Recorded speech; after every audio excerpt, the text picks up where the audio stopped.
Hi, this is Charlie from Path of the Bee. In this video, I'm going to get kind of caught up on what I've been doing and let you know a few things. So to start off with, I'm out here at my mine. Weather's changing fast. The forecast is calling for snow in the next 2 days, and I think this is actually my absolute last chance to make it out here and poke around this fall. So that's what I'm doing. I've been working on a video for a bee escape. There was some math and some, I had to design a jig, and I've worked through that. I've completed that process, and this weekend I'm pretty confident that I'll get the time to go ahead and put a video together about how to make a bee escape. So I plan on doing that tomorrow, and hopefully that'll come out Sunday. Tomorrow, which would be Saturday, and then hopefully that will come out Sunday. So today, like I said, because the weather's going to change, they're forecasting tomorrow, lots of rain, Sunday lots of rain, and then as the week progresses, the snow level's dropping, and this is going to turn into several feet of snow here where I'm standing. So I'm going to go ahead and poke around today, and I'll kind of bring you along and let you know kind of what I'm doing. I'm just going to explore some more. I have just tons and tons of questions, and some of them I don't even know what they are. So let's get started. Okay, so here's some of the surrounding terrain. Here's the old safety fence. It's pretty smashed down with weather and time and whatnot. Here's the shaft that I'm going to try and rebuild a little bit, and then figure out what's down in there. Now, what has happened here is you could see that there's been these timbers used to come up all the way where I'm standing. I'm standing right now about 12 foot above where you see that top timber at, and so all of that surrounding soil has caved in into the bottom of the mine shaft and plugged off any adits. So, like I said, I'm struggling to determine, what actual resources are in here until I can get one of those adits open enough to go explore. So, so that's my primary goal is to cut some timbers to get put in here next spring.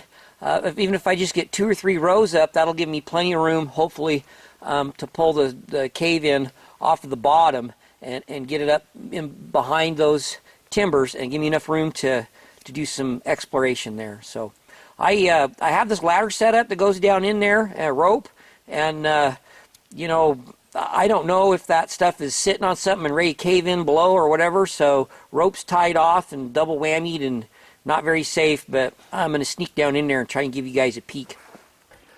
What I've done, I'm down in here just halfway. I'm hanging on the ladder, and I got a rope tied off on me in case a floor breaks out underneath of me, but as I get lower, the light will adjust, and you can kind of see that these are 12 by 12 timbers in here that are put in with the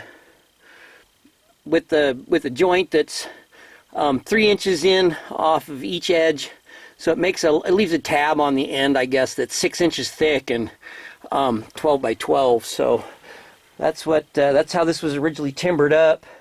It goes down. There's some of the cave-in stuff. There's some parts and pieces of the old timbering and stuff. I'm not exactly certain what the story here is. If at one point somebody tried to cover this up with some planks and shove dirt in on top of it to keep people from falling in and getting hurt, or what's going on there. But like I said, next spring I think that I will attempt to. So there's 2 or 3 planks right there. I'll pull them back and go ahead and lay a layer of timbering in here on top of this and go up. So what it's looking like is that I think these timbers here are going to be okay. This one right here behind me, I don't know if you could see it, but I wish I had a phone instead of a handy cam. But this timber here has a bow out in it. I'll climb down the ladder a little bit more. Maybe we can see.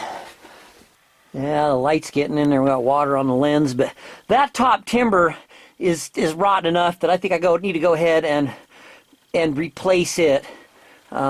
So, we'll look at that. But these ones that are down low here, are really, really in good shape. And so, and I'm pretty confident. But there's a lot of material in here to remove. And so I got a big job ahead of me next spring. And we're going to figure out how to get it up and out. So, all right, I'm gonna climb out of here. Okay, so I know that I was down in there in that mine shaft, trying to talk a little bit about what my plans are.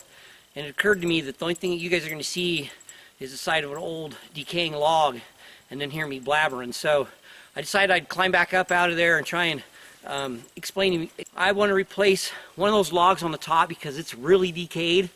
And then we'll bring that up a couple of layers there. That'll give me, a couple feet to pull the material out of the floor and put it behind those timbers as I go up, and hopefully I can get down low enough to discover that adit. My goal this winter and early spring, before I get out here and the snow melts, is to just get some timbers cut up and kind of devise a plan to get them in here on an ATV. What I'm going to do now is that you saw the direction of that mine shaft. It's long. It's the hole is 12 foot by 5, and so on the long side, I'm going to go along the ground today and just dig a few test holes and see if I can find maybe some mineralization or whatever it is that they were following that prompted them to punch down in there. See if I can track that vein out and figure out what's going on here. So I'm going to work at that. Okay, so I was stomping along around out here in line with the direction of the shaft, and I noticed this hole here. I thought, well, maybe that's a sinkhole. I noticed a little mound there. Well, maybe somebody else is just digging for samples out here. So I took a couple shovel loads out, and the material that's excuse me, the material that's coming out of this hole is some really finely super fine material. And so somebody else's expert opinion. I mean, I'm asking a question here. Is that just normally way that granite would decompose, or could that possibly just be, some old crushed up? See, here's a bigger piece of quartz in there, right there. So could this just been? I mean, I'm far enough away from the hole that I guess when they first started digging it, this could be a tailings area out in here. I don't know why you dump tailings on top of what direction your vein is running, but sometimes things defy logic.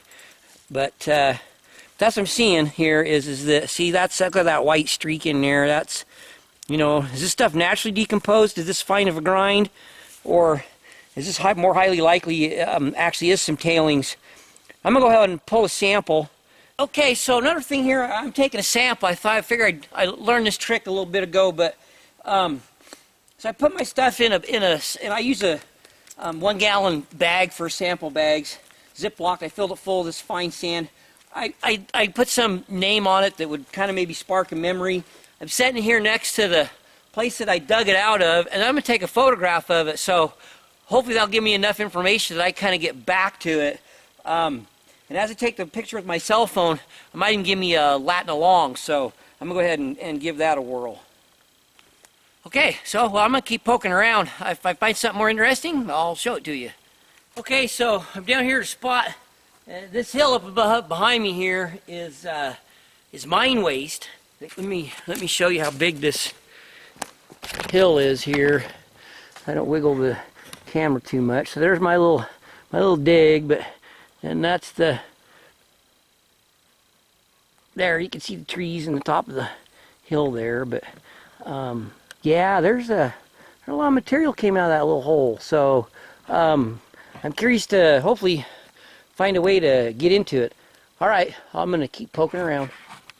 Okay, so I'm back out here at the spot that I pulled a sample here from under my feet where I was standing, and it's the best assay that I've had. It came back at a 1/4 ounce per ton of gold, and there was some silver in there too. I don't remember what it was. What I think I'm going to do is I'm going to go ahead and dig down here, probably a foot, 2 feet. I'm going to get down pretty deep. and then pull another sample and see if the assay goes up or down. The mineral jig did show up, and I'm hopefully this weekend can show you guys kind of how it works. That's a pretty cool tool. So maybe I'll just run some of this through that. So we'll see how my time frees up for me. But okay, so I've been digging down here in this hole, and I know that you probably can't see into it, but there's different layers of stratification of this obvious tailings material, and it's different colors. You can see there, I just broke this apart, and you can see that there's a brown component, a tan component, white component. So obviously they're running different materials at different times. There's some orange stuff in there all mixed in. And so what I've decided to do is I've gathered up several little samples here that I can keep, kind of what level I got it, so as if I do discover that there is some value in this, how deep it was. And then what I'm going to do is I'm going to go get some of my big sand bags for samples, for kind of my ore bags, and I'm gonna bag up 2 or 3 or 4 bags of this, maybe even 5, depending on how much energy I have and how much daylight I have left. And I'm gonna hump that up out of here today, and we're gonna get it home. And then, like I said, that mineral jig showed up, and we're gonna put it to the test with this material right here and see what we got in it. Maybe the material doesn't have anything, and we'll find out. So I think that'll be a good experiment with that, and hopefully there's some stuff in here. And so, all right, well, we'll talk with you guys later. That's going to be it for this video. Hopefully I can get that bee escape video made for you guys tomorrow, and have it up Sunday morning. So, all right, we'll catch you next time.